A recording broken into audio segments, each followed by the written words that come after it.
Here's a quick video just kind of documenting more for my sake than anything else. This bike that I got is originally built by my uncle MJ. He built it back in the 80s. It's got a Datsun 4-cylinder car engine in it, hooked up to a MotoGuzzi rear end.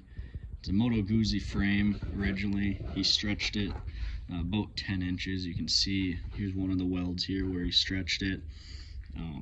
Put a Linkert carburetor on it from I think it was like a 28 Indian, right in that year range.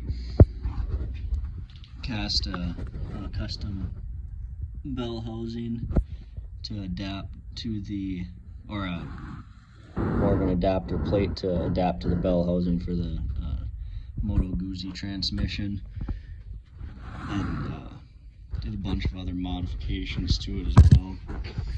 Obviously this whole intake setup was fabricated. This, when he first got it on the road, the intake froze up just a few miles from where he left, and so the fix for that, you can see here some coolant lines ran from the block.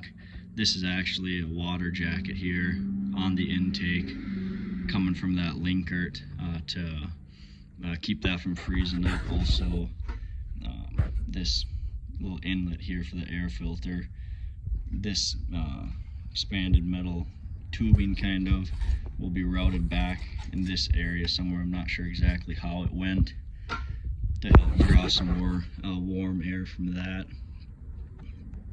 Just trying to piece it all back together at this point. This is a lot better than it was. We took a long time to figure out what air filter fit in there. My father-in-law was able to identify that, thankfully.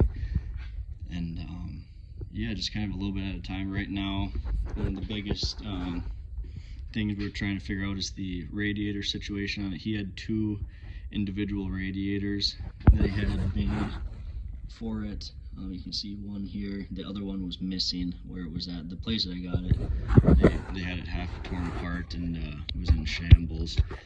And so we're just kind of trying to piece it back together. So trying to figure out what we're going to do for a radiator there.